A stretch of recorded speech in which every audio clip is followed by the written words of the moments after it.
खुशामदीद गाजी novel गर्ज़किया। इन इंतज़ामात के तहत 4 रोज़ मैंने यशुनत का इंतज़ार किया, लेकिन वो चावड़ी बाज़ार की तरफ नहीं गया। दूसरी तरफ खाकरोबों पर काम करने वाले साथी भी अभी तक कोई काबिल ज़िक्र कामयाबी हासिल न कर सके थे। इन हालात में मैंने फ़ैसला किया कि यशुनत की आमद के इंतज़ार में मज़ीद वक्त ज़ाया करने के बजाय खुद इससे राब्ता कायम किया जाए। मैंने अपने एक साथी की ड्यूटी लगाई कि वो यशुनत के दफ्तर से वापसी के वक्त किसी बस स्टॉप के करीब एक चिट इसे थमाकर फौरन बस से उतरकर गायब हो जाए। दूसरा साथी यशुनत के घर उतरने के स्टॉप पर इसकी खुफिया निगरानी करे और देखे कि यशुनत घर जाता है या चिट पर लिखी हिदायत के मुताबिक सराय बैरम खान के पहले बस स्टॉप के बिल्कुल सामने एक रेस्टोरेंट की तरफ जाता है, और ये भी देखे कि यशुनत का पीछा तो नहीं किया जा रहा। चिट पर मैंने अंग्रेजी में लिखा था तहरीर बिगाड़ कर कि वो बालाखाने के हवाले से और बाद में पेश आने वाले वाकयात की रोशनी में अपनी और अपने घर वालों की भलाई के लिए इस रेस्टोरेंट में अपने घर जाने से पहले पहुंच जाए। मैंने चिट में ये भी लिखा था कि इस चिट के इसे मिलने के बाद हमारे साथी इसकी मुसलसल निगरानी कर रहे हैं, और अगर इसने चिट पर दर्ज हिदायत की कोई भी खिलाफ वर्जी की तो इसे और इसके घर वालों को नाकाबिल इतलाफी नुकसान पहुंचेगा। ये सारा काम आइंदा रोज होना था। मैं इस मिशन की तकमील के लिए बस में चिट देने वाले साथी और खुद को यशुनत के सामने एक्सपोज करने का खतरा मोल ले रहा था, लेकिन इसके सिवा कोई चाराकार न था। मैंने चारों साथियों के सामने ये तजवीज़ रखी। फैसला तो मैं कर चुका था, इन्हें तो रस्मी तौर पर बताना था। सबने मेरी तजवीज़ मान ली और एक इजाफा कर दिया कि यशुनत के साथ मुलाकात के दौरान वो मेरी निगरानी और हिफाजत के लिए मुसल्लह होकर हमारे इर्द गिर्द ही मंडलाते रहेंगे। यहाँ पर मुझे एहसास हुआ कि मेरे साथी मिशन की कामयाबी के अलावा मेरी ज़िंदगी और तहफ़्फ़ुज़ के लिए कितने मुस्तैद हैं। मैं इसीलिए अपने ग्रुप को 5 मैन आर्मी कहा करता था। मैंने कैमरे वाले साथी से कहा कि जब यशुनत और मैं रेस्टोरेंट से बाहर निकले तो हमारी एक तस्वीर खुफिया तौर पर उतारे। इस वक्त तक शाम गहरी हो चुकी होगी, इसलिए हस्ब साबिक झाड़ियों वाली तस्वीर की तरह फ्लैश गन इस्तेमाल करें। ये तमाम हिदायत देकर मैं अपने होटल वापस आया। भारत में आने के बाद ये हमारा पहला मौका था कि मैं खुद को बतौर मुसलमान और पाकिस्तानी एक अहम शख्स के सामने जाहिर कर रहा था।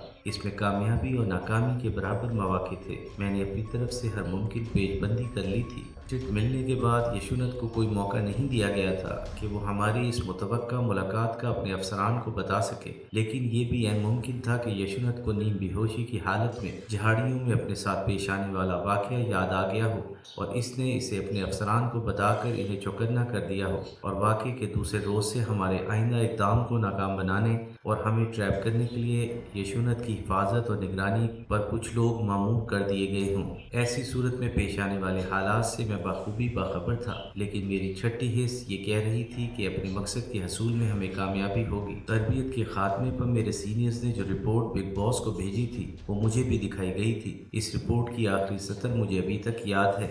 इन my opinion he is indestructible optimist. इन अल्फाज की लाज भी रखनी थी, और सबसे ज़्यादा मुझे अपने कादिर मुतलिक पर मुकम्मल यकीन और एतमाद था कि वो दिलों के भेद जाने वाला है। इसके नाम पर बनाए मुल्क की बका की खातिर मैंने जो भी फेल किए हैं वो इनकी असलियत और मकसद बखूबी जानता है, और मुझे कामयाबी नसीब होगी। मैंने अगली सुबह यशुनत के घराने के अफराद, इसकी बेटी के स्कूल और आशना की तस्वीर और कवायद इकट्ठे किए। इन कवायद की समरी बनाई, यशुनत की तस्वीर को अलग लिफाफे में रखा, अपना असला लोड किया और फालतू राउंड भी रख लिए। ये सब तैयारियां करने के बाद मैं साथियों के घर गया। वो भी अपनी तैयारियों में मशगूल थे। मैंने अपने पकड़े जाने की सूरत में हस्ब साबिक चार्ज अपने एक साथी को दिया। मेरे साथी कुछ मुरझाए हुए से लग रहे थे। मैंने इन्हें तसल्ली दी और हंसी मजाक की बातों से इनका दिल बहलाया। होटल से अपने हमरा में अहमद नगर की फाइलों की फोटो फिल्म और यशुनत की तस्वीरों के 2 बकिया सेट और नेगेटिव भी ले आया था, वो भी अपने नंबर 2 के हवाले किए। अब मेरे कमरे में कोई ऐसी चीज न थी जो मुझे काबिल मुआवजा साबित कर सके।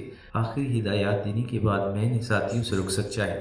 शाम के 4 बजे मैं सराय बैरम खान के इस रेस्टोरेंट के करीब जा पहुंचा जहां यशुनत को मुलाकात के लिए बुलाया गया था। थोड़ा ही वक्त गुजरा था कि मेरे 2 साथी भी नजर आ गए। एक के पास एक बैग में कैमरा और फ्लैश गन थी। हम एक दूसरे से कुछ फासले पर छप्पर नुमा चाय खानों में बैठ गए। जल्द ही मेरा वो साथी भी आ गया जिसे यशुनत को बस में चिट देनी थी। वो इस चाय खाने के करीब एक जगह खड़ा हो गया और इशारे से मुझे अपने करीब बुलाया। मैं टहलते हुए इसके पास से गुजरा तो इसने कहा कि बस में बहुत रश होने की वजह से यशुनत को चिट देने के बाद वो बस में खड़े मुसाफिरों में इस तरह छुप छुपा कर उतरा कि यकीनी तौर पर यशुनत इसे देख न सका। اور دوسرا ساتھی اسی بس میں سوار یشونت کی نگرانی کر رہا ہے۔ میں نے اسے بتایا کہ 2 ساتھی پہلے ہی آ چکے ہیں اور اب یشونت اور چوتھے ساتھی کا انتظار ہے۔ اب ہم سب امید و بہم کی کیفیت میں یشونت کا انتظار کر رہے تھے اور میں دل ہی دل میں اس گفتگو کا اعادہ کر رہا تھا اور اسے مزید پراثر بنا رہا تھا جو مجھے یشونت سے کرنی تھی۔ اسی گفتگو پر ہمارے اس مشن کا دار و مدار تھا۔ میں چاہتا تھا کہ یشونت کو ہمارے ساتھ تعاون نہ کرنے کی صورت میں